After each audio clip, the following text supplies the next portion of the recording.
Hello students, welcome to digital platform of Winsome International School. इससे पहले video lecture में हमने क्या देखा था, थोड़ी बहुत बेसिक टर्मिनोलॉजीज और एक दो कॉन्सेप्ट समझे थे। कौन कौन से, कि कैसे दो टाइप के चार्जेस अलग अलग रॉड्स या अलग अलग हम अगर क्लॉथ के साथ उनको रब करेंगे तो किस टाइप का क्या दिखाएंगे, बिहेवियर दिखाएंगे। किन्ने इनको पॉजिटिव चार्ज बोला, किन्ने इनको नेगेटिव चार्ज बोला, इसके बारे में हमने देखा।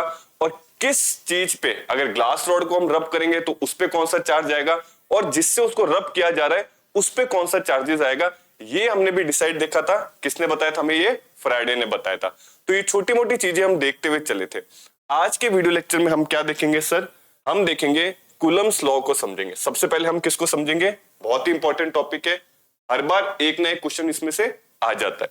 उसके बाद हम समझेंगे रिलेटिव परमिटिविटी को। सबसे पहले कूलम्स लॉ को समझेंगे, फिर हम समझेंगे रिलेटिव परमिटिविटी और उससे रिलेटेड कॉन्सेप्ट। फिर हम देखेंगे यही कूलम्स लॉ वेक्टर फॉर्म में कैसा दिखता है जब हम इसके अंदर क्या इंक्लूड कर देते हैं, डायरेक्शन। क्योंकि पहले हम सिर्फ किसकी बात करेंगे? मैग्नीट्यूड की बात करेंगे। सेकंड, जब हम वेक्टर फॉर्म की बात करेंगे तो इसके अंदर हम डायरेक्शन को भी क्या करेंगे सर? इंक्लूड करेंगे। और लास्ट हमारा टॉपिक आएगा प्रिंसिपल ऑफ सुपरपोजिशन। इसी के साथ हमारा एक पार्ट इस चैप्टर का इस क्या हो जाएगा, खत्म हो जाएगा। और नेक्स्ट पार्ट की शुरुआत हो जाएगी इन अपकमिंग वीडियो लेक्चर्स। तो ज्यादा टाइम को खराब ना करते हुए हम शुरुआत करते हैं हमारे टॉपिक नंबर 1, जो कि क्या बताता है? Coulomb's law.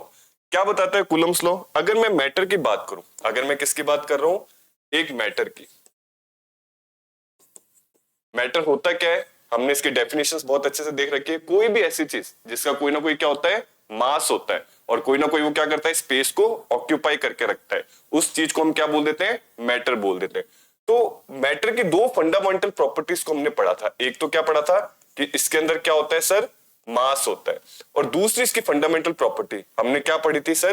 कि होता है इसमें चार्ज। ये दोनों ही क्या होते हैं? इनमें इनबिल्ट होते हैं। मास से एक फोर्स एसोसिएट करवाया था मैंने, जिसका नाम क्या था सर? Gravitational force. अगर मास होगा तो उसे लिंक करता हुआ आएगा हमारा ग्रेविटेशनल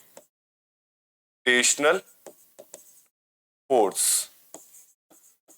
और वैसे ही अगर चार्जेस की बात की जाए तो चार्जेस से एसोसिएट कौन सा फोर्स करेगा? हमारा इलेक्ट्रोस्टैटिक फोर्स।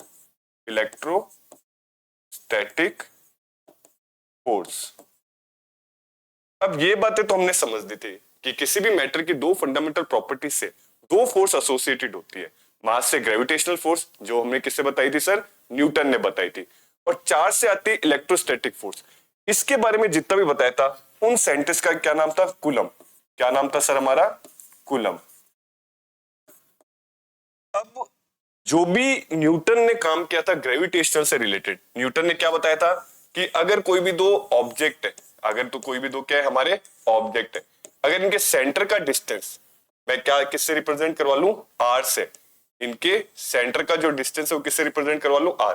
और लेट्स से ये जो दो स्पीयर्स है, इसमें एक का मास हो गया m1 और दूसरे का क्या मास हो गया? m2। तो यहां से हमारे न्यूटन ने एक फोर्स लिंक करवाई थी कि भाई दो चीज एक दूसरे को अट्रैक्ट और रिपेल तो करती है, ग्रेविटेशन में भी ये आता है, बट किससे करती है? तो यहां से एक फॉर्मूला निकल के आया था जो कि हमारे न्यूटन ने दिया था। क्या दिया था? जी m1 m2 अपॉन में आर स्क्वायर, जिसको हम क्या बोलते हैं? Universal law of gravitation. तो इसी से आइडिया लेते हुए किसने? हमारे साइंटिस्ट कूलम ने इसी को बेस बनाया और एक और फोर्स इजाद कर दिया। क्या बोला? कि अगर चार्जेस की वजह से हमें अट्रैक्शन और रिपल्शन दिखता है, ये तो आपने बता दिया कि क्या होता है, या तो अट्रैक्शन होता है या फिर क्या होता है? रिपल्शन होता है। लेकिन कितना अट्रैक्शन होएगा, कितना रिपल्शन होगा, ये दो ऑब्जेक्ट या दो चार्जेस एक दूसरे को कितने मैग्नीट्यूड के साथ अपनी तरफ खींचेंगे या क्या देंगे? धक्का देंगे। तो इसने भी यही बोला कि अगर दो चार्जेस है, लेट्स से मैं दो चार्जेस लेता हूं Q1, एक चार्ज ले लेता हूं मैं Q1, ये मेरा पॉइंट चार्ज, और दूसरा मेरा हो गया चार्ज Q2, और इनको मैं कर देता हूं एक लाइन से ज्वाइन। इनके बीच का डिस्टेंस मैं क्या ले लेता हूं? वापस से R। इनके बीच का डिस्टेंस मैं क्या ले लेता हूं? R ले लेता हूं। तो हमारे कूलम ने भी यही बोला कि ये जो फोर्स है क्या होगा, जो हम बोलते हैं इलेक्ट्रोस्टैटिक फोर्स, वो भी क्या हो जाएगा?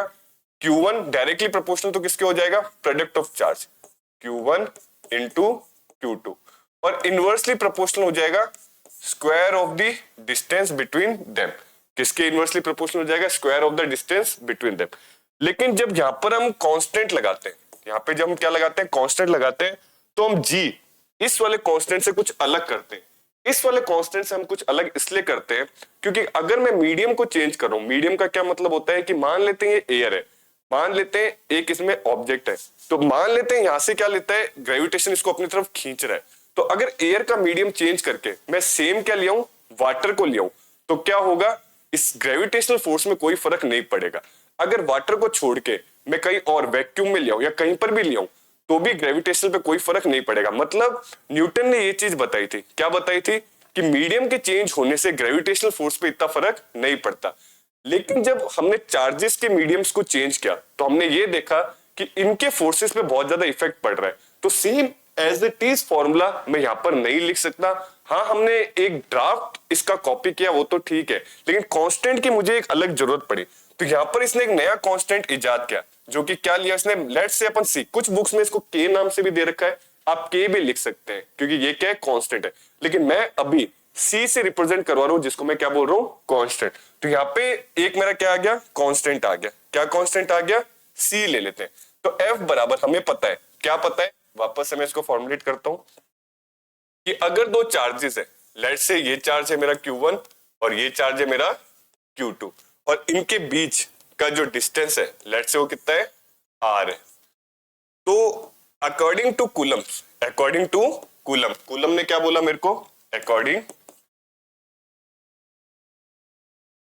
टू, इसने क्या बोला कि इनके बीच का जो फोर्स होगा या इनके बीच का जो अट्रैक्शन और रिपल्शन होगा वो डायरेक्टली प्रोपोर्शनल होगा किसके, इनके प्रोडक्ट ऑफ चार्जेस के, और इनवर्सली प्रोपोर्शनल होगा इनके डिस्टेंस के स्क्वायर के बराबर, इनके बीच के डिस्टेंस के स्क्वायर के बराबर। अब अगर मैं इस कांस्टेंट ऑफ प्रोपोर्शनलिटी को हटाऊंगा, जो कि मेरे पास क्या आएगा, Q1 Q2 अपॉन में R स्क्वायर। और हम सबको पता है कि जब भी हम एक कांस्टेंट ऑफ प्रोपोर्शनलिटी को हटाते हैं तो हमें एक कांस्टेंट लगाना पड़ता है।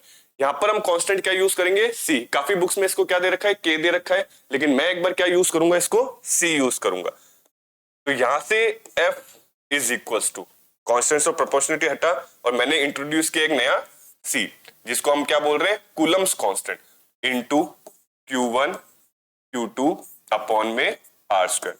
तो ये मेरा क्या आ गया, फोर्सेस आ गया बिटवीन टू चार्जेस।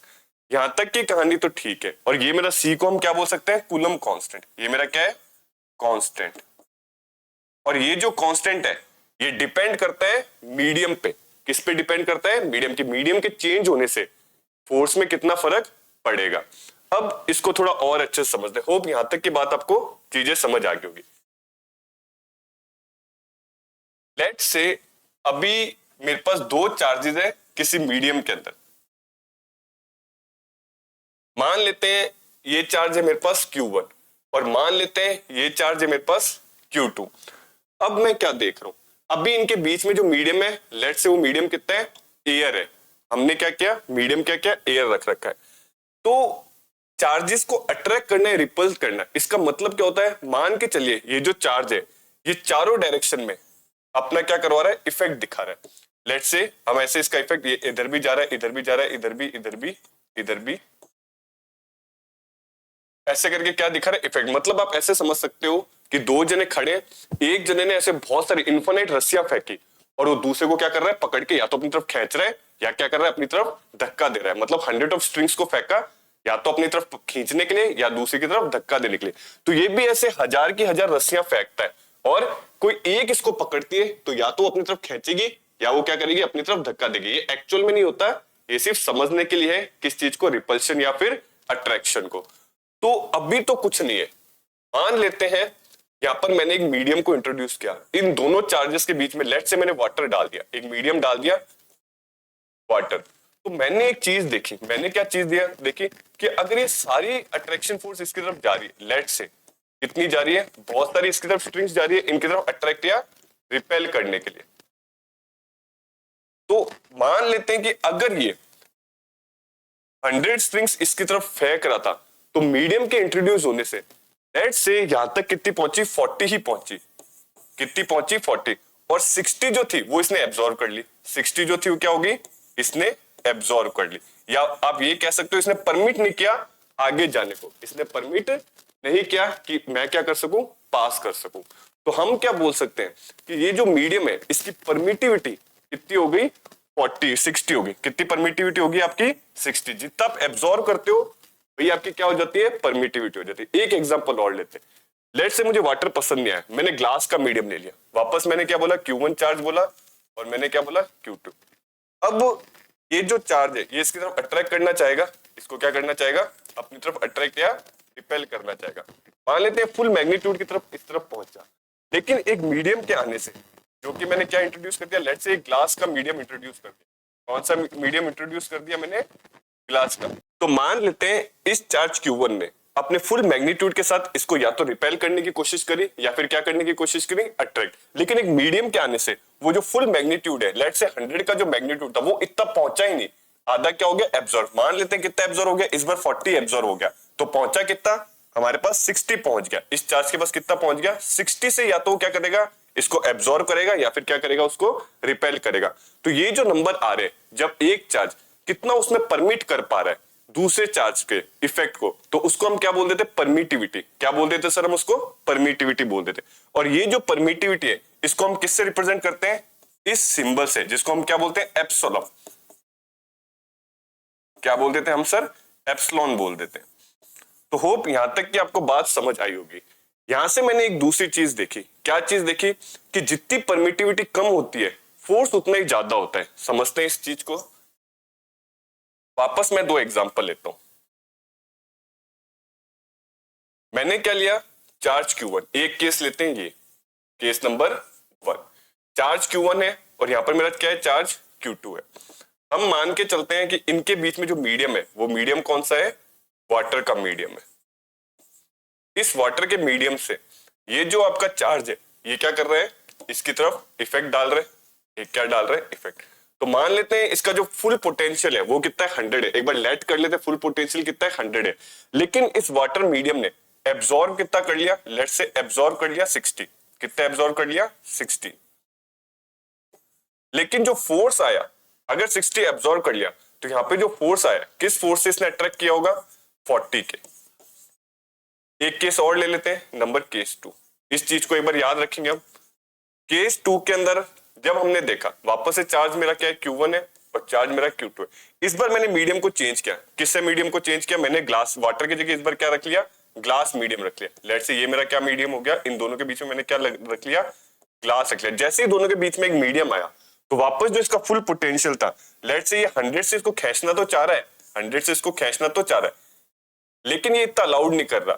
तो इस बार मान लेते हैं एक बार इसने अगर 60 इसने एब्जॉर्ब किया, इस बार अपन मान लेते हैं इसने इस बार 40 ही एब्जॉर्ब किया। कितना एब्जॉर्ब किया? 40। और बाकी का जो 60 है ये यहां तक पहुंच गया, तो फोर्स मेरे पास कितना आ गया? 60 आ गया। तो मैंने एक चीज देखी कि अगर मेरा ये जो एब्जॉर्प्शन है, ये जो परमिटिविटी, अगर परमिटिविटी ज्यादा है तो फोर्स मेरा क्या है? कम है। और इस केस में अगर मेरी परमिटिविटी कम हो जाती है तो फोर्स मेरा ऑटोमेटिकली क्या हो जाता है? ज्यादा हो जाता है। तो यहां से मैं एक चीज सीखा। क्या सीखा? कि जो मेरा फोर्स होता है ये इनवर्सली प्रोपोर्शनल हो जाता है 1 अपॉन परमिटिविटी के। और परमिटिविटी को किस सिंबल से हम रिप्रेजेंट करते हैं? तो इसको बोलते हैं ई, एप्सिलॉन। क्या बोलते हैं? इसका प्रोनाउंसिएशन क्या होता है? एप्सिलॉन होता है। तो मैंने देखा कि जो मेरा फॉर्मूला था, होप यहां तक चीजें समझ आई होगी। जो मेरा फॉर्मूला था, क्या फॉर्मूला था आपका? कि F बराबर C into Q1 Q2 upon में R²। तो हम इस कांस्टेंट, जो कि क्या था? ये वाला जो कांस्टेंट है, जो कि क्या दिखा, जो किस पे डिपेंड कर रहा था? मीडियम पे डिपेंड कर रहा था। तो मीडियम पे हमने क्या देखा कि ये जो कांस्टेंट है ये किसके इनवर्सली प्रोपोर्शनल आ रहा है? आपका परमिटिविटी के। अगर ये कांस्टेंट मीडियम में क्या आ रही है? परमिटिविटी। अगर किसी को नहीं समझ आ रहा कि परमिटिविटी होती क्या है, तो परमिटिविटी कुछ नहीं होती, एक कैरेक्टरिस्टिक्स ऑफ मीडियम है। जैसे मान लेते हैं कि दो चार्जेस है, अब बीच में अगर कलर आ रहा है, लेट से मैंने एक रेड कलर दे दिया, एक जैसे एक मीडियम की बहुत सारी कैरेक्टरिस्टिक्स हो सकती है, टेम्परेचर होता है, आपका कलर हो सकता है, आपका स्टेट हो सकता है कि वो सॉलिड में, लिक्विड में, या मान लेते हैं डेंसिटी हो सकता है। तो दो मीडियम की अगर मैं डेंसिटी चेंज करता हूं तो इन दो इलेक्ट्रोस्टैटिक फोर्स या दो चार्जेस के बीच के फोर्स में कोई फर्क नहीं पड़ता। अगर वो 100 मैग्नीट्यूड से जा रहा है तो सामने वाले को भी 100 से वो रिपेल या अट्रैक्ट कर लेगा। मान लेते हैं एक और मीडियम का कैरेक्टरिस्टिक उठाया मैंने, लेट से हीट। मान लेते हैं एक बार मैंने कोल्ड में दो चार्जेस को रखा और एक बार मैंने हॉट में दो चार्जेस को रखा, तो भी मैंने क्या देखा, फोर्सेस में कोई फर्क नहीं आता, जो इलेक्ट्रोस्टैटिक फोर्सेस है इसमें फर्क नहीं आता। मान लीजिए इस बार मैंने कलर चेंज करके देख लिया, एक बार मैंने रेड कलर का मीडियम लिया और एक बार मैंने येलो कलर का मीडियम लिया, फिर मैंने दो चार्जेस को रखा और ये चेक किया क्या इनके फोर्सेस में कोई फर्क आ रहा है, मैंने देखा इन फोर्सेस पे कोई फर्क नहीं आ रहा। तो मीडियम में ऐसे बहुत सारे, एक बार लेट्स से एक और ले लेते हैं, एक बार मैंने सॉलिड लिक्विड लिया, सॉलिड मीडियम लिया और एक बार मैंने लिक्विड मीडियम लिया और वापस दो इन चार्जेस को रखा, मैंने देखा कोई फर्क नहीं आ रहा। तो एक मीडियम की बहुत सारी कैरेक्टरिस्टिक्स होती है, हर एक कैरेक्टरिस्टिक्स जैसे मैंने बोला स्टेट हो गया, डेंसिटी हो गया, इनसे कोई फर्क नहीं पड़ रहा था दो फोर्सेस जो आपके चार्जेस के बीच की जो फोर्सेस है उस पे। तो मीडियम में ऐसी क्या कैरेक्टरिस्टिक्स है जो इस फोर्सेस को इफेक्ट करती है, तो उस कैरेक्टरिस्टिक का नाम परमिटिविटी है। उस कैरेक्टरिस्टिक्स का क्या नाम है, परमिटिविटी। जैसे अपन हीट लेते हैं तो हीट कलर पे डिपेंड करती है, एक मीडियम का कैरेक्टरिस्टिक है कलर, जिसपे हीट मेरी डिपेंड करती है। हमने सुना है ब्लैक वालों को ज्यादा हीट लगती है, व्हाइट वालों को कम, या ब्लैक वाला ज्यादा हीट को एब्जॉर्ब करता है और व्हाइट कलर हीट को ज्यादा एब्जॉर्ब नहीं करता। तो मीडियम का एक कैरेक्टरिस्टिक्स कलर जिस पे हीट डिपेंड कर रही है, तो ऐसे ही मीडियम का वो कैरेक्टरिस्टिक्स जिस पे इलेक्ट्रोस्टैटिक फोर्स डिपेंड करती है, या इस मीडियम से ऐसी कौन सी कैरेक्टरिस्टिक्स है जो इस फोर्स को इफेक्ट करती है, उस कैरेक्टरिस्टिक का नाम परमिटिविटी है, जिसको मैं किस पे डिपेंड करता हूं, एप्सिलॉन, जिसको मैं क्या बोलता हूं, परमिटिविटी को एप्सिलॉन बोलता हूं। होप यहां तक की चीजें आपको समझ आई होगी। लेकिन बात यहां पर आई, क्या बात आई कि अगर ये कांस्टेंट है जो मीडियम है, तो मीडियम में मैंने देखा एक चीज तो परमिटिविटी आ गई, मीडियम में मैंने क्या देखा, एक चीज तो मेरी आ गई परमिटिविटी, कि हाँ भाई परमिटिविटी के कारण फोर्स इफेक्ट हो रहा है। मीडियम का एक कैरेक्टरिस्टिक्स है परमिटिविटी, जिसके कारण मेरा ये फोर्स क्या होता है, इफेक्ट होता है। और ये कैसे इफेक्ट हो रहा है कि जो फोर्स होता है ये इनवर्सली प्रोपोर्शनल क्या आ रहा है, परमिटिविटी क्या आ रहा है।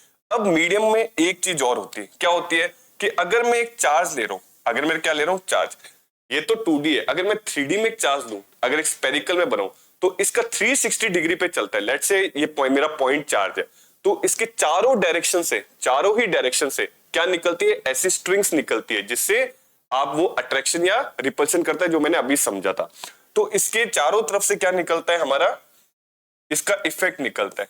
लेट्स से ये क्या जा रहा है, चारों डायरेक्शन में कितना एंगल कवर करता है, एक पॉइंट पे मुझे पता है कितना एंगल होता है सर, 360 डिग्री का एंगल होता है। कितना एंगल होता है, 360। मतलब अगर एक पॉइंट चार्ज है तो वो अपना प्रभाव पूरे मीडियम पे दिखाता है 3D के अंदर, और कितना एंगल कवर करता है मीडियम का, 360 डिग्री एंगल कवर करता है। या फिर इस 360 एंगल को मैं क्या बोल सकता हूँ, 4 पाई भी बोल सकता हूँ। हम क्या बोल सकते हैं, मैथ्स में हमने पढ़ा होगा कि 360 डिग्री को हम क्या बोलते हैं, 4 पाई भी बोलते हैं इन रेडियन। लेकिन मान लेते हैं ये तो चार्ज नंबर 1 है, ये अगर चार्ज नंबर 2 है, ये मेरा क्या है, चार्ज नंबर 2 है, तो हमारे कूलम ने दो कंडीशंस दी थी। क्या कंडीशंस दी थी कि मेरा जो लॉ है, कौन सा law, F is equal to C Q1 Q2 upon में R², ये जो है दो कंडीशंस पे सेटिस्फाई करता है। क्या करता है, एक तो ये सिर्फ पॉइंट चार्जेस पे होता है। अगर मेरा पॉइंट चार्ज नहीं, पॉइंट मतलब मैं सिर्फ एक पॉइंट को लेके चलूंगा, इन चार्जेस पे मेरा लॉ जो क्या करता है, सेटिस्फाई करवाता है, अच्छे से फॉलो करता है। बाकी लाइन चार्जेस या ग्रुप ऑफ डिस्ट्रीब्यूशन जब चार्जेस होते हैं उन पे ये लॉ काम नहीं करता। तो अगर मैं दो पॉइंट चार्जेस मान के चलूं, मैं क्या मान के चल रहा हूं, पॉइंट चार्जेस, पॉइंट चार्जेस, तो मेरे जो ये पॉइंट चार्जेस है ये एक दूसरे को पूरे डिग्री से नहीं इफेक्ट करते। मीडियम की एक स्ट्रिंग जाएगी, कौन सी स्ट्रिंग जाएगी, लेट्स से मैं एक स्ट्रिंग ले लेता हूं, ये एक स्ट्रिंग यहाँ पे क्या करेगी, कनेक्ट करेगी, इसको क्या कर लेगी, ये एक स्ट्रिंग ऐसे कनेक्ट कर लेगी, ये मेरा क्या हो गया, चार्ज Q2, ये मेरा क्या हो गया, चार्ज Q1। तो बाकी कहां गए, बाकी मेरा इफेक्ट नहीं दिखा रहे। तो मैंने क्या बोला कि अगर सारी लाइंस क्या शो कर रही है, 360 डिग्री का एंगल शो कर रही है, लेकिन मुझे सिर्फ एक लाइन का इफेक्ट चाहिए, तो एक लाइन पूरे मीडियम में कितना इफेक्ट शो करेगी। अगर सारी की सारी लाइंस जितनी भी होती है, टोटल लाइंस मेरे को 4 पाई या 360 डिग्री का एंगल देती है, तो एक लाइन कितना इफेक्ट देगी, 1/4 पाई। तो मैंने यहां से दूसरी चीज सीखी कि क्योंकि ये पॉइंट चार्ज पे काम करता है और मीडियम, पूरा मीडियम की लाइन इफेक्ट नहीं करती, सिर्फ एक लाइन इफेक्ट कर रही है, तो मेरे को पूरा इस पे लेने की जरूरत नहीं है, मैं सिर्फ एक लूंगा, क्योंकि पूरा मुझे 4 पाई दे रहा है, तो एक मुझे कितना दे देगा, 1/4 पाई।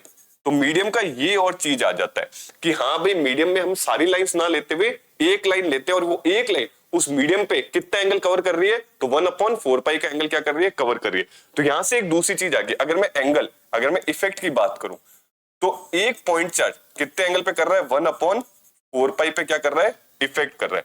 तो अगर मैं इन दोनों को सम अप करूं, किन दोनों को सम अप करूं कि मीडियम जो मेरा कांस्टेंट शो कर रहा है, इन पे दो चीजें चल रही है, एक तो परमिटिविटी चल रही है और कितने एंगल पे मेरी जो लाइन से ये इफेक्ट पैदा कर रही है। तो यहां से मैंने दो चीजें देखी, क्या चीजें देखी कि मेरा जो कांस्टेंट है, मेरा जो क्या है कांस्टेंट है, ये किसके बराबर हो गया, ये किसके बराबर हो गया, एक तो ये किसके बराबर हो गया 1/4 पाई और इनवर्सली प्रोपोर्शनल किसके, एप्सिलॉन।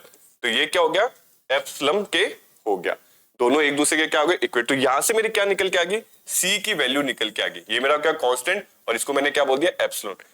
और यहां से मैं अगर मैं अपने फॉर्मूले को दोबारा लिखना चाहूं तो मेरा फॉर्मूला क्या था, सी इंटू Q1 Q2 अपॉन में R²। और इस C को अगर मैं रिप्लेस कर दूं, कैसे रिप्लेस कर दूं, 1/4 पाई। आई होप 1/4 पाई हम क्यों ले रहे, आपको अच्छे से समझ आएगा, क्योंकि हम ओवरऑल इफेक्ट की बात नहीं कर रहे, क्योंकि सामने पॉइंट चार्ज है तो हम उतना ही इफेक्ट ले रहे हैं जितना एक लाइन उस चार्ज पे इफेक्ट करेगी।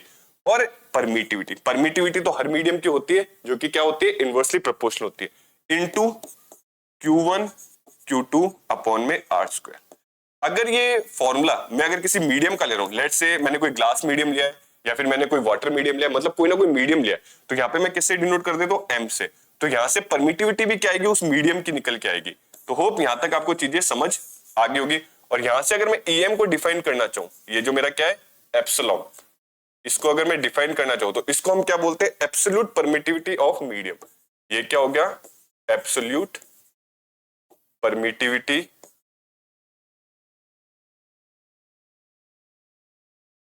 Of medium,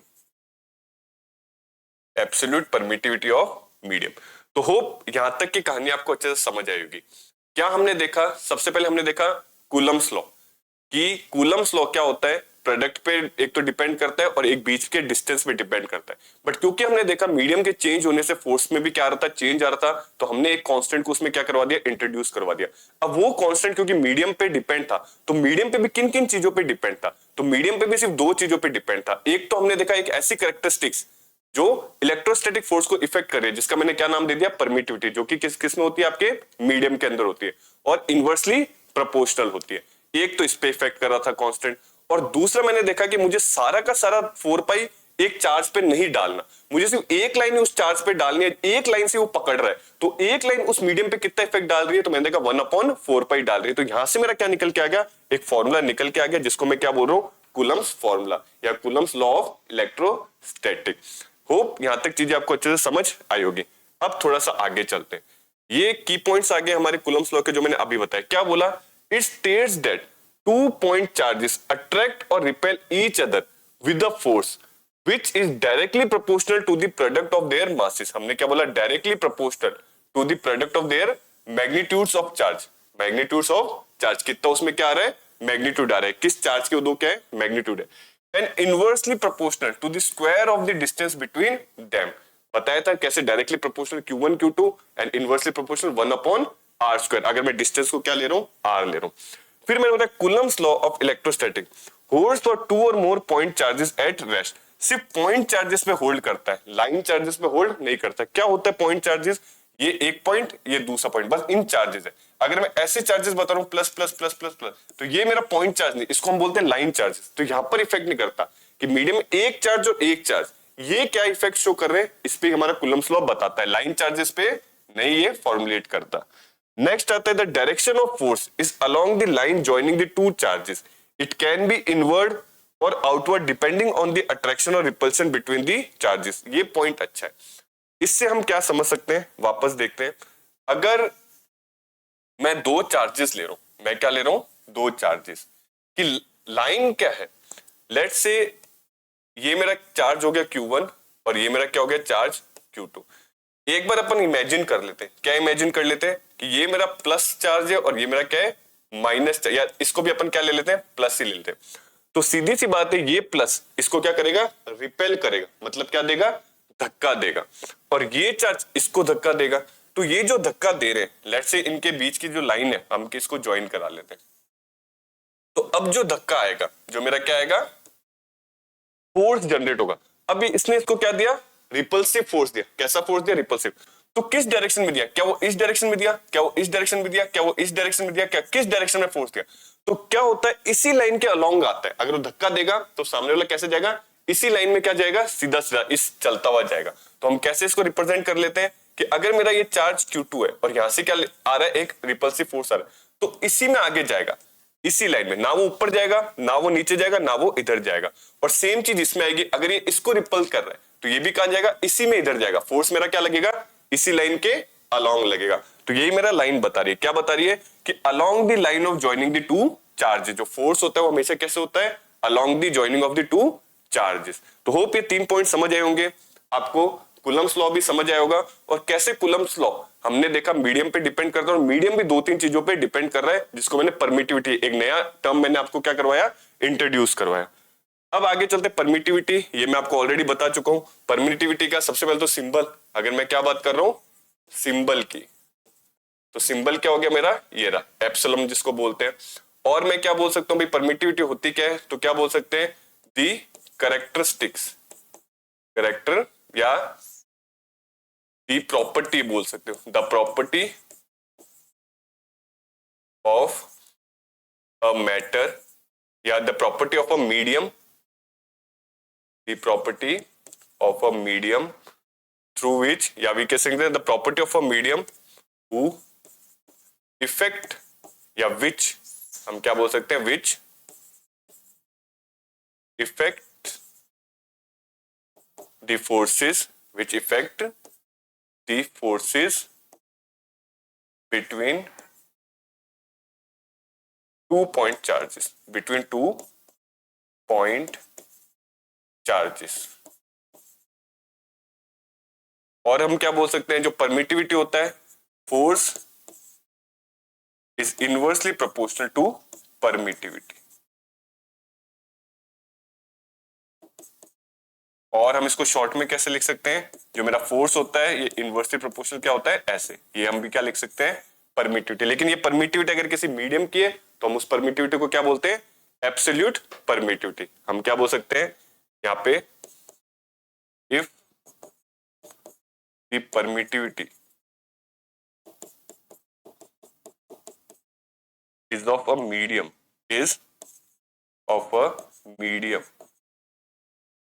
then it is called absolute permittivity, absolute permittivity, permittivity of that medium, of that medium। Hope permittivity भी आपको अच्छे से समझ आई होगी। अब अगर मैं, अभी तक तो मैं 2 मीडियम की बात करता, अगर सबसे कॉमन मीडियम की बात देखी जाए, होप यहां तक के पॉइंट समझ आया होगा। इसको अपन क्या करते हैं, रब करते हैं।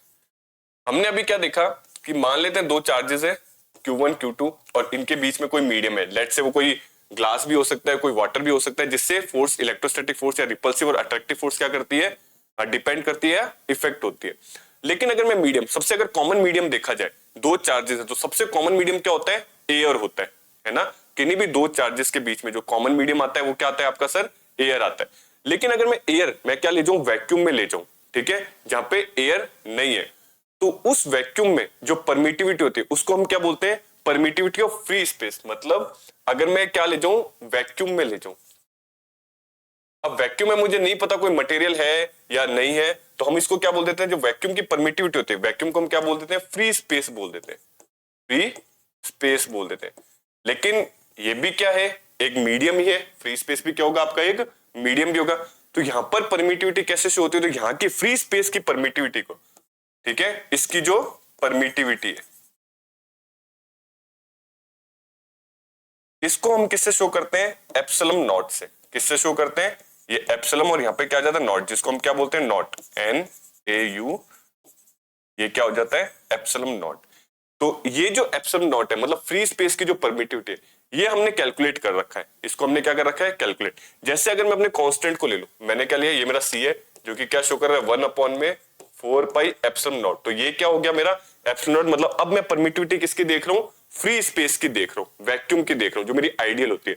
और यहाँ की जो परमिटिविटी है ये कितनी निकल के आती है, 9 × 10⁹। कितनी निकल के आती है सर, 9 × 10⁹ की हमने जो कैलकुलेशन की है हमने जो परमिटिविटी को मेजर किया है, ये हमने किस में मेजर किया है?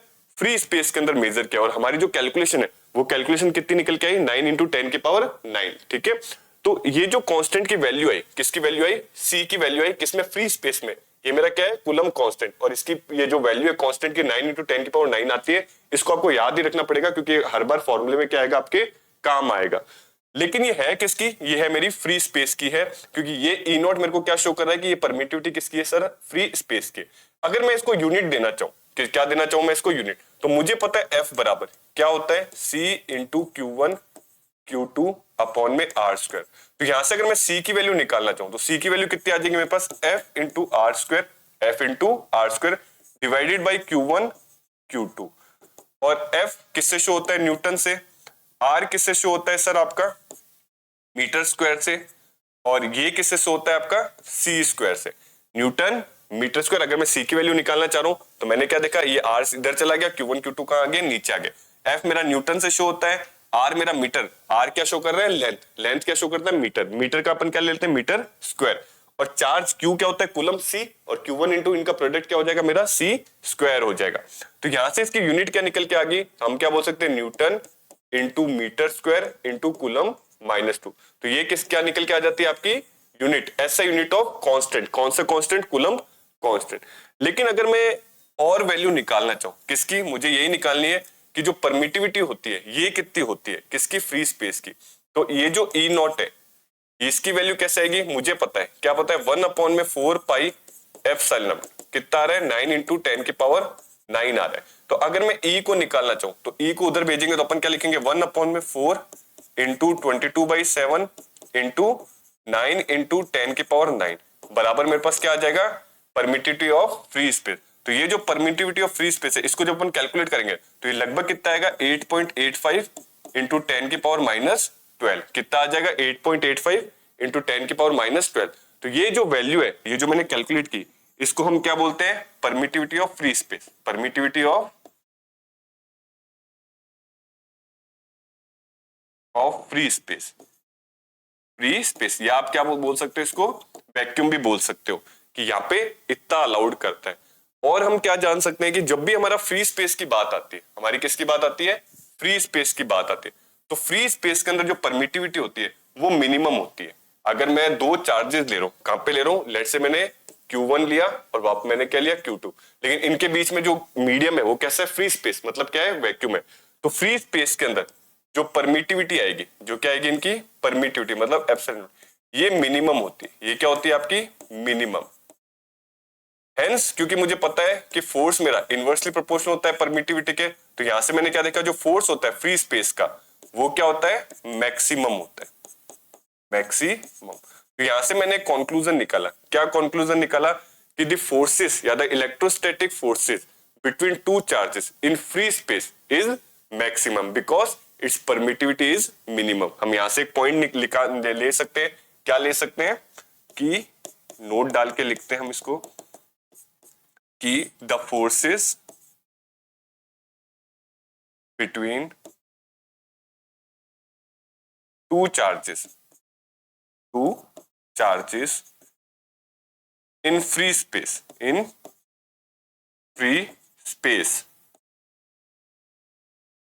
is maximum because the permittivity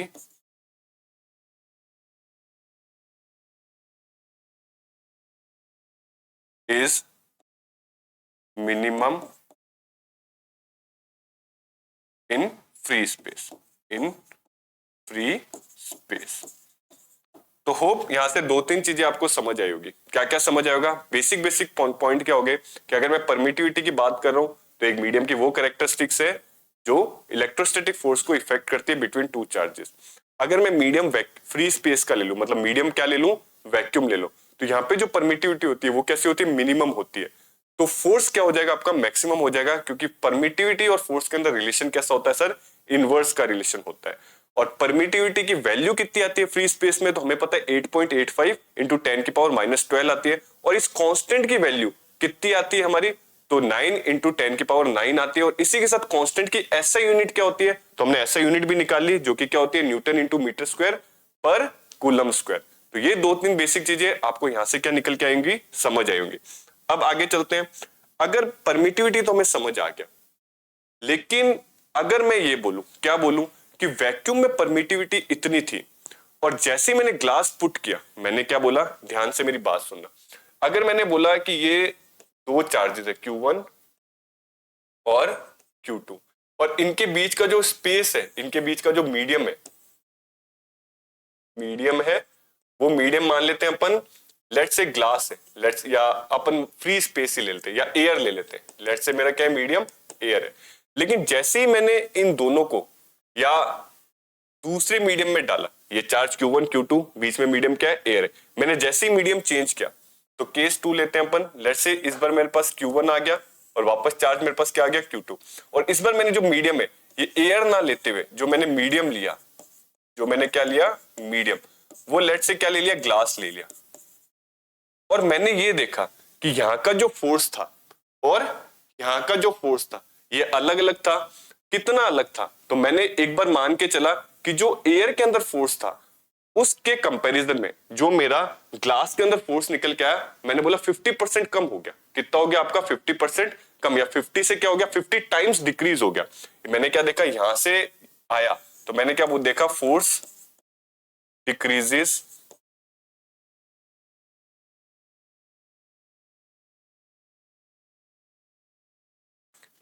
by 50 times, 50 times.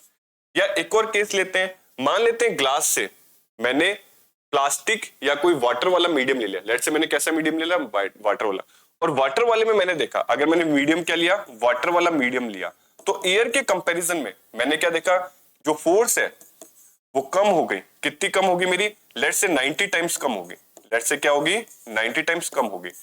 तो ऐसे चीजें मैंने देखा थोड़ी सी लर्न करना इजी होगी। अगर मैं बोलूं कि वाटर की परमिटिविटी इतनी होती है, आपकी एयर की परमिटिविटी इतनी होती है, आपका फ्रैक्शन में नंबर आ रहा है 8.85 10⁻10, 8.85 या 8.67 10⁻13, हर एक मीडियम का अलग अलग परमिटिविटी हम अगर ऐसे याद करने की कोशिश करेंगे तो बहुत ज्यादा क्या हो जाएगा, हमारे तरफ टफ हो जाएगा। तो हमने इसका एक चीज, एक इजी वे निकाला, क्यों ना हम लिंक करके निकाल ले। लिंक करके कैसे निकाल सकते हैं, हमने एक चीज को पकड़ लिया, लेट्स अपने वैक्यूम या फ्री स्पेस को पकड़ लिया, इस फ्री स्पेस से मैंने हर परमिटिविटी को लिंक कर दिया। कैसे लिंक कर दिया, कि फ्री स्पेस में अगर इतना फोर्स था, तो मैंने देखा कि जैसे मीडियम को चेंज किया तो फोर्स में क्या फर्क आया, क्या ये बढ़ा या ये कम हुआ। तो ज्यादातर मैंने या हमेशा मैंने ये देखा कि फ्री स्पेस में अपना फोर्स मैक्सिमम होता है, अभी अपन ने थोड़ी देर पहले डिस्कस किया, तो इससे ज्यादा तो फोर्स हो ही नहीं सकता। जैसे फ्री स्पेस को हटा के मैंने ग्लास को रखा, तो मैंने देखा फोर्स जो था वो 50 टाइम्स कम हो गया। अगर फोर्स 50 टाइम्स कम हो गया, तो यहां से मैंने कंक्लूजन निकाला। क्या कंक्लूजन निकाला, कि इसकी परमिटिविटी 50 होगी। कैसे 50 होगी, क्योंकि मैंने देखा कि जो फोर्स है वो मैंने बोला 50 टाइम्स कम हो गया। 50 टाइम्स क्या हो गया, कम हो गया। तो क्योंकि ये डिनोमिनेटर में आ रहा है, और मैंने बोला जो फोर्स का इनवर्सली प्रोपोर्शन क्या होता है, परमिटिविटी होता है, तो ये जो नंबर है कहीं ना कहीं परमिटिविटी को शो कर रहा था। किसको शो कर रहा था सर, परमिटिविटी को। तो हम ऐसे लिंक करके देखा, तो हमें नंबर कैसे मिले थे, 50 40 20। तो ये हमारे लिए इजी हो गया याद करना, कि जैसे ही मैंने वैक्यूम का फोर्स देखा और मैंने एक मीडियम लगाया ग्लास, तो 40 टाइम्स कम हो गया, तो उसकी परमिटिविटी कितनी होगी, 40 होगी। वापस एक बार देखते हैं, मैंने बोला वैक्यूम था, यहां से मीडियम हटा के मैंने रख दिया वाटर, और इसकी परमिटिविटी होगी या इसका जो फोर्स हो गया वो हाफ हो गया। कितना हो गया इसका, हाफ। तो इसकी परमिटिविटी कितनी निकल के आ गई, 2 निकल के आ गई, क्योंकि हाफ को अपन ऐसे लिखते हैं, जो भी डिनोमिनेटर होता है वही आपकी क्या निकल के आ जाती है, परमिटिविटी निकल के आ जाती है। वापस एक और एग्जांपल लेते हैं, वही दो चार्जेस वैक्यूम में, जैसे मैंने मीडियम हटा के कैरोसिन डाला, कैसा मीडियम ले लिया, कैरोसिन का मीडियम ले लिया, और मैंने देखा कि फोर्स जो है वो 90 टाइम्स कम हो गई। क्योंकि 90 टाइम्स कम हो गई, तो मैंने बोला कि जो इसकी परमिटिविटी है वो कितनी है, 90 है। क्योंकि एकदम पहले वाली स्लाइड्स में मैंने आपको एक चीज बताई थी, क्या बताई थी, कि जितना मीडियम एब्जॉर्ब कर रहा है वही उसकी क्या हो जाती है, परमिटिविटी। तो अगर वो 90 टाइम्स को क्या कर रहा है, कम कर रहा है, मतलब उसने क्या कर लिया, एब्जॉर्ब कर लिया, कि फोर्स मेरी 90 टाइम्स कम हो गई, डिक्रीज हो गई, मतलब उसने एब्जॉर्ब कर लिया। तो वही नंबर मेरा क्या शो कर रहा है, परमिटिविटी को शो कर रहा है। और ऐसे मैंने एक और तरीका निकाला परमिटिविटी निकालने का, कैसे, लिंक करके रिलेशन में। तो इस रिलेशन वाली परमिटिविटी को हमने क्या नाम दिया, रिलेटिव परमिटिविटी। क्या नाम दिया सर हमने, रिलेटिव परमिटिविटी। इसको हमने क्या नाम दे दिया, रिलेटिव परमिटिविटी। अब ये रिलेटिव परमिटिविटी होती क्या है, इसको थोड़ा और अच्छे से समझते हैं। रिलेटिव परमिटिविटी हमारा क्या शो करता है, कोई ना कोई रिलेशन कि हम एक मीडियम को आइडियल मीडियम मान ले और उससे लिंक करते हुए हर मीडियम का अगर निकाले तो हमें क्या निकल के आती है, एक रिलेटिव परमिटिविटी निकल के आती है, जो कि हमारे लिए याद रखना बहुत ज्यादा क्या हो जाता है, इजी हो जाता है। इसी को थोड़ा आगे बढ़ाते हुए हम चलते हैं, जैसे रिलेटिव परमिटिविटी हमारा टॉपिक। तो कहना क्या चाह रहा हूं, सबसे पहले तो इसको अपन रिप्रेजेंट कैसे करते हैं, वो रिलेटिव परमिटिविटी को समझ तो आगे होगा। तो रिलेटिव परमिटिविटी क्या होता है, रिलेशन, हम क्या लगाते हैं, relation of forces between different mediums, different mediums. और इसको रिप्रेजेंट कैसे करते हैं, सिंबल। अगर मैं इसकी क्या बात कर रहा हूं, सिंबल की बात करता हूं, ये किससे रिप्रेजेंट होता है हमारा सर, ईआर से रिप्रेजेंट होता है। किससे रिप्रेजेंट होता है सर, ईआर से, जिसको हम क्या बोलते हैं, रिलेटिव परमिटिविटी। क्योंकि रिलेटिव परमिटिविटी हम एक को आइडियल मानते हैं। लेट्स से मैंने ऊपर क्या ले लिया, मीडियम ले लिया, ये क्या है, एक परमिटिविटी है किसकी, मीडियम की, और ये मेरी परमिटिविटी किसकी आ गई, फ्री स्पेस की। तो आपका रिलेटिव हमने क्या कर दिया, फ्री स्पेस से इसको क्या करवा दिया, लिंक करवा दिया। लेकिन ये तो परमिटिविटी की लैंग्वेज में हो गया। अगर मैं इसको फोर्स की लैंग्वेज में लिखना चाहूं कि मेरा जो ईआर होता है ये फोर्स की लैंग्वेज में कैसा होता है, तो हम क्या बोलेंगे, इसमें थोड़ा उल्टा चलता है, forces in free space, free space divided bye forces in medium. किसी भी मीडियम में जो मेरी क्या आ रही है, फोर्स आ रही है। अगर मैं इसको कैलकुलेट करूं, मैं क्या कर रहा हूं, फोर्सेज इन फ्री स्पेस क्या होगी, फोर्सेज इन फ्री स्पेस हमें बहुत अच्छे से पता है, F बराबर क्या होता है, 1/4 पाई, क्योंकि फ्री स्पेस है तो यहाँ पे क्या आ जाएगा, E नॉट आ जाएगा, इनटू Q1 Q2, ये मेरे दो चार्जेस हो गए, इनके बीच का क्या हो गया, डिस्टेंस हो गया। ये क्या आ गया, फोर्स इन फ्री स्पेस। अगर फोर्स इन मीडियम लगाऊंगा तो मैं क्या करूंगा, डिवाइड करूंगा, इसको मैंने क्या करवा दिया, डिवाइड करवा दिया। क्या आ जाएगा, फ्री स्पेस का 1/4 पाई, और मीडियम के लिए मुझे क्या लिखना पड़ेगा, EM लिखना पड़ेगा, into Q1 into Q2 upon में R²। अब इसको अगर मैं सॉल्व करूं तो मैं क्या देखूंगा, 1 से 1 4 पाई से 4 पाई, Q1 से Q1 कट गया, R² से R² कट गया, तो यहाँ पे मेरे पास क्या बचेगा, 1 अपॉन में E not divided by 1 upon में EM बचेगा। और ये सॉल्व होके वापस मेरे पास क्या आ जाएगा, EM अपॉन में E नॉट आ जाएगा, जो कि मुझे क्या सेम यही चीज क्या कर रहा है, शो कर रहा है। तो ऐसे लिख लो, फोर्सेस की टर्म्स में फ्री स्पेस की फोर्स ऊपर आ जाता है, और परमिटिविटी की टर्म्स में फ्री स्पेस क्या आता है, नीचे आता है। इस चीज का आपको क्या रखना पड़ेगा, ध्यान रखना पड़ेगा। इसको अगर अपन एक साथ लिखें, इसको अपन क्या लिखें, अगर एक साथ, तो क्या आ जाएगा, बराबर forces, force between charges in vacuum या in free space, in free space divided by force between charges in medium, in medium. तो ये रिलेटिव परमिटिविटी का क्या होता है, फॉर्मूला होता है। इसी को अपन क्या बोलते हैं, ईआर को हम क्या बोलते हैं, रिलेटिव परमिटिविटी। इसको हम क्या बोलते हैं, रिलेटिव परमिटिविटी। इसका एक नाम और होता है, क्या बोलते हैं हम इसको, या ये हमेशा इक्वल होते हैं, किसके इक्वल होती है, डाई इलेक्ट्रिक कांस्टेंट के। ये किसके इक्वल होती है, के। यहां से एक नया कांस्टेंट आ जाता है के, जिसको हम क्या बोलते हैं, dielectric constant, dielectric constant. जो मेरी रिलेटिव परमिटिविटी होती है वो किसी भी डाई इलेक्ट्रिक कांस्टेंट मतलब के क्या होती है, इक्वल होती है। तो अगर मैं यहां से एक चीज निकालना चाहूं, क्या निकालना चाहूं, ईआर की वैल्यू निकालना चाहूं, तो मेरी जो ईआर की वैल्यू है इस इक्वेशन से, जो कि कितनी आ रही थी मेरे पास, EM अपॉन में E नॉट आ रही थी। तो यहां से अगर मैं परमिटिविटी ऑफ मीडियम निकालना चाहूं तो मेरे पास क्या आ जाएगा, relative permittivity into E not. इसको एक बार अपन क्या कर लेते हैं, बॉक्स कर लेते हैं कि मेरी जो परमिटिविटी वो किसकी होती है, मीडियम की, वो किसके बराबर आती है, ER इंटू E नॉट। इस रिलेशन से निकलते हैं।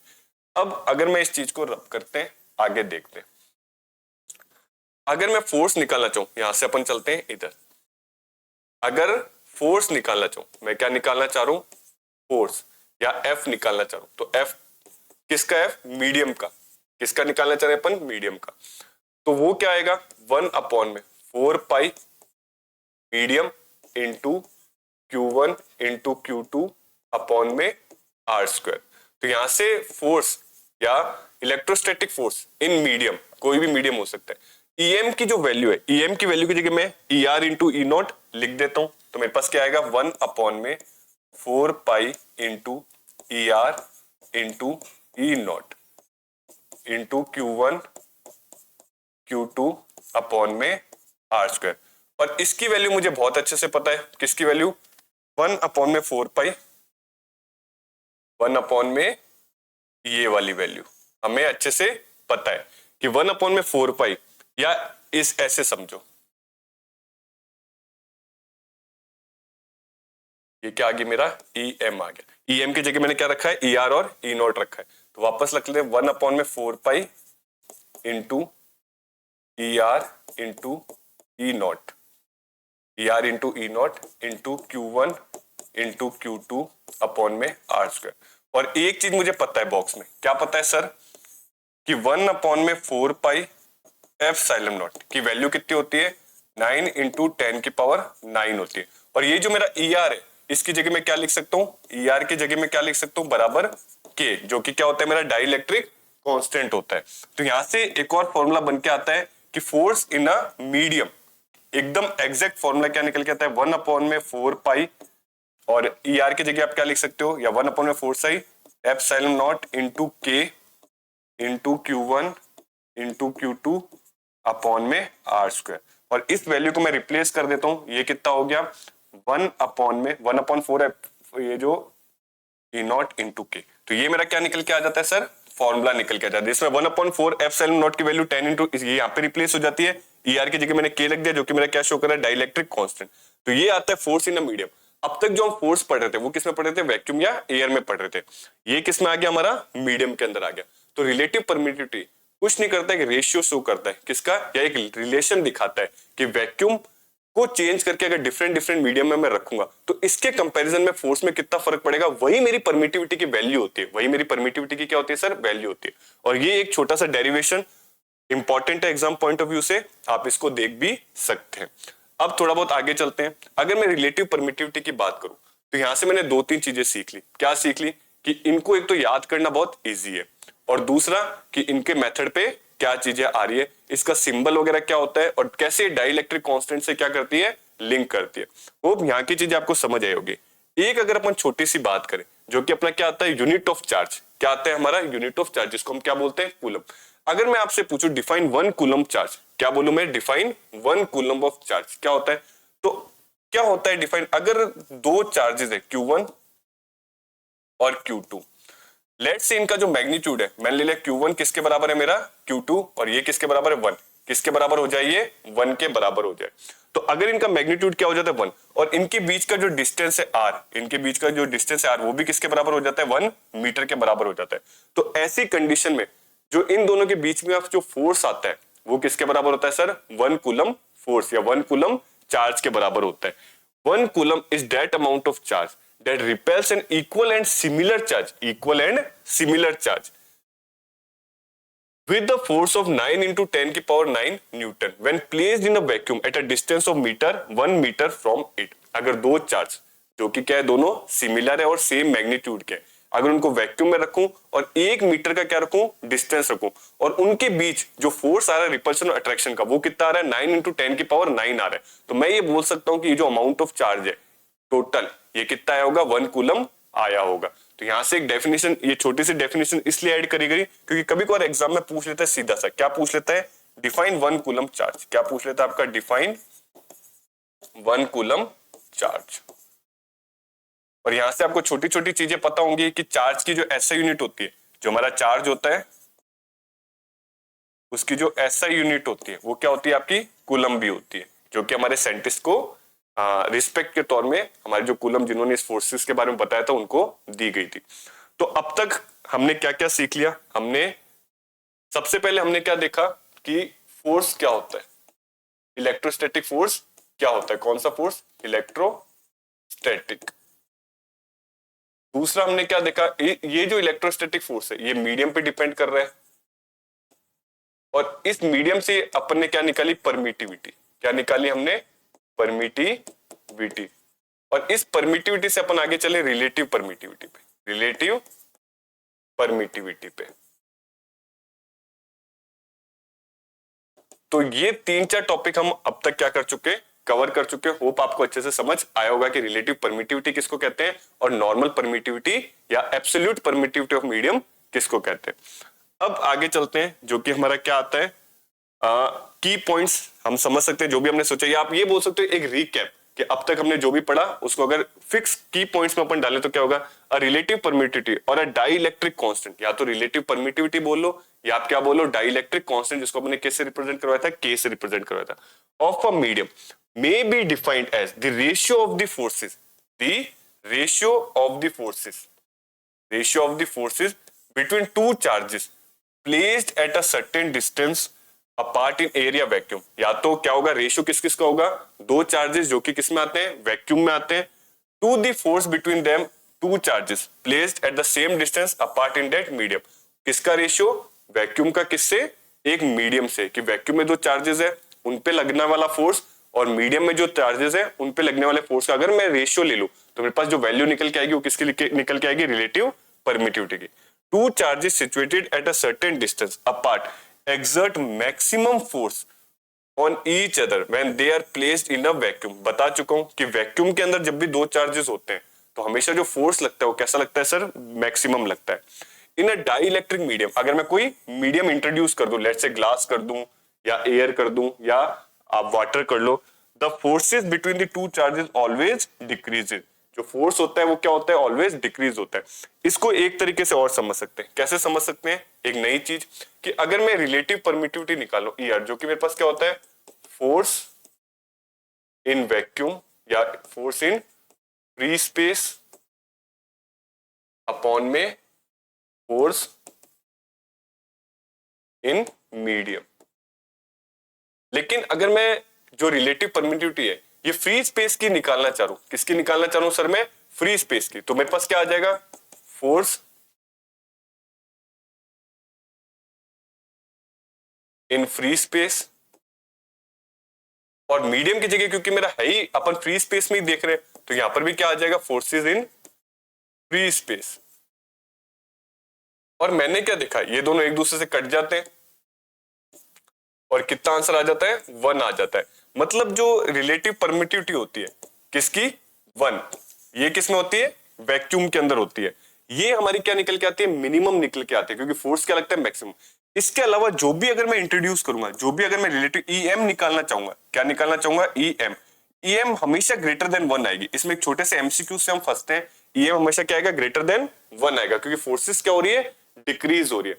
तो अगर कोई ऑप्शन में आपको मीडियम की स्मॉलर देन 1 दे रहा है परमिटिविटी की वैल्यू, कोई न्यूमेरिकल है जिसमें जो परमिटिविटी की वैल्यू है वो कैसी आ रही है, स्मॉलर देन 1 आ रही है, तो हमेशा गलत होगी। क्यों गलत होगी, क्योंकि जो परमिटिविटी किसी मीडियम की होती है वो 1 से कभी कम नहीं हो सकती, 1 से क्या होगी, हमेशा ज्यादा ही होगी। तो होप ये छोटा सा पॉइंट आपको और अच्छे से समझ आया होगा। अब आगे बढ़ते हैं अपन, एक छोटी सी प्रॉब्लम जो कि किस पे बेस कर रही है, कूलम्स लॉ पे बेस कर रही है। क्योंकि हमने फॉर्मूला तो पढ़ लिया, हमें उसको अप्लाई करना तो आना चाहिए। फॉर्मूला क्या, क्वेश्चन में गिवन क्या क्या है, what is the force between two small charge spheres having charges. हमें दो चार्ज दे रखे, क्या क्या दे रखे हैं, लेट्स से Q1 की वैल्यू हमें कितनी दे रखी है, यहाँ पे हम क्या लिखते हैं आंसर, Q1 की वैल्यू हमें कितनी दे रखी है, 2 इंटू 10 की पावर -7 कूलम, और Q2 की वैल्यू हमें कितनी दे रखी है, 3 इंटू 10 की power -7 coulomb, placed in 30 centimetre. हमें R की वैल्यू कितनी दे रखी है, 30 सेंटीमीटर दे रखा है। अगर इसका डायग्राम बनाया जाए तो मैं बोलूं एक चार्ज Q1 हो गया, दूसरा चार्ज मेरा Q2 हो गया, और इनके जो बीच का डिस्टेंस है लेट्स से वो कितना हो गया मेरा, 30 सेंटीमीटर हो गया। क्योंकि ये कूलम में, ये भी कूलम में, ये सेंटीमीटर में, तो इसको मुझे किस में कन्वर्ट करना पड़ेगा, 30/100 डाल के किस में कन्वर्ट करना पड़ेगा, मीटर में, क्योंकि ऐसा यूनिट हमें नहीं छेड़नी है। अब फॉर्मूला क्या होता है, F क्या हो गया, C ले लो या K ले लो, K into Q1 into Q2 upon में R स्क्वायर, या C भी ले सकते हो, कोई प्रॉब्लम वाली बात नहीं है। इसकी वैल्यू कितनी होती है, कांस्टेंट की value 1/4 epsilon not, 1/4 epsilon into Q1 into Q2 upon में R²। इस पूरे की वैल्यू मुझे पता है, इस पूरे की वैल्यू मुझे अच्छे से पता है, क्या है 9 इंटू 10⁻9 इंटू चार्ज मेरा पहला कितना दे रखा है 2 into 10⁻⁷, 2 into 10⁻⁷ into 3 into 10⁻⁷, 3 into 10⁻⁷ divided by 30/100, तो ये कितना हो जाएगा 3/10 इंटू 3/10 R² हो गया। अब हमें सिर्फ कट कुट करना है, कैसे करेंगे भाई, -7 कितना हो गया आपका -14, कितना हो गया -14, और ये -14 जब इधर आ जाएगा 9 से तो कितना चला जाएगा 5 चला जाएगा। तो ओवरऑल मेरे पास आंसर कितना आएगा, अगर मैं 9 की बात करूं तो ये आ जाएगा 9 इंटू 2 इंटू 3 इंटू 10 की पावर, यहाँ पे 14 और 9 तो 5 ऐड करो, 10 की पावर -5 अपॉन में 3 इंटू 3, और ये 10 और ऊपर चला जाएगा 10 की पावर 2, तो ये लास्ट में ये 3 से 3 कट गया, 3 से 3, तो 3 2 जा कितना हो गया मेरे पास 6 हो गया।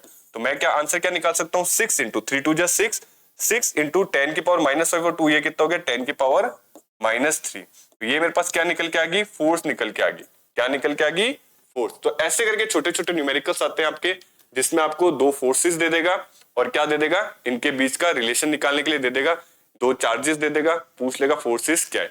इसमें थोड़े और अलग टाइप के भी न्यूमेरिकल्स आ सकते हैं, कैसे आ सकते हैं अगर मैं एक छोटा सा ओवरव्यू दूं आपको। ये जो फर्स्ट टाइप का न्यूमेरिकल है, इसमें तो क्या दे रखा है मेरे को भाई, Q1 की वैल्यू दे रखी है, Q2 की वैल्यू दे रखी है, R दे रखा है और मुझसे F पूछ लिया। बट हमेशा जरूरी नहीं ऐसा ही इसी टाइप का मिले, कभी कोई ऐसा होगा आपको फोर्स की वैल्यू दे देगा, आपको Q1 की वैल्यू दे देगा, आपको R की वैल्यू दे देगा, लेकिन आपसे क्या पूछ लेगा Q2 की वैल्यू पूछेगा, फिर भी आपको वही उसी सेम फॉर्मूले में ऊपर करके अरेंज करके क्या करना है वैल्यूज निकालनी है। सो इतने टाइप के न्यूमेरिकल बन सकते हैं, मतलब सिर्फ एक कूलम्स लॉ पे भी अलग अलग टाइप के न्यूमेरिकल बन सकते हैं, डिपेंडिंग अपॉन वो क्या वैल्यू दे रहा है और क्या वैल्यू पूछ रहा है। जितने भी आपके वेरिएबल्स होते हैं उसमें से कोई भी वैल्यूज दे देगा और एक की वैल्यू वो पूछ सकता है आपसे, तो ये क्या हो गया आपका प्रॉब्लम हो गया, तो ये क्या हो गया आपकी प्रॉब्लम हो गया। तो इसी के साथ आज के वीडियो लेक्चर में हम इतना ही देखते हैं, क्या क्या समझा हमने 2-3 बेसिक टॉपिक समझे। सबसे पहले हमने देखा क्या समझा कि कूलम्स लॉ फोर्स, हमने जो कूलम्स ने इस फोर्स को कैसे डिफाइन किया, कौन सी फोर्स को, इलेक्ट्रोस्टैटिक फोर्स को। फिर हमने देखा मीडियम से इस फोर्स पे क्या क्या वेरिएशंस आते हैं, मीडियम्स के इंट्रोड्यूस होने से इस फोर्स पे क्या क्या वेरिएशंस आते हैं, जिसको हमने क्या नाम दिया परमिटिविटी। और फिर हमने देखा ऐसे तो परमिटिविटी लर्न करना बहुत ज्यादा मुश्किल है, तो हमने रिलेटिव परमिटिविटी का कॉन्सेप्ट निकाला, एक दूसरे से लिंक करके फोर्सेस को परमिटिविटी की क्या निकाली वैल्यू निकाली। और फिर हमने एक छोटा सा न्यूमेरिकल किया, टाइप्स ऑफ न्यूमेरिकल्स के किस पे, बेस्ड ऑन कूलम्स लॉ पे। तो इसी के साथ इस वीडियो लेक्चर को आज खत्म करते हैं एंड आई होप कि आप घर पे इसको अच्छे से क्या करेंगे रिवाइज करेंगे। तब तक के लिए keep learning keep growing, thank you.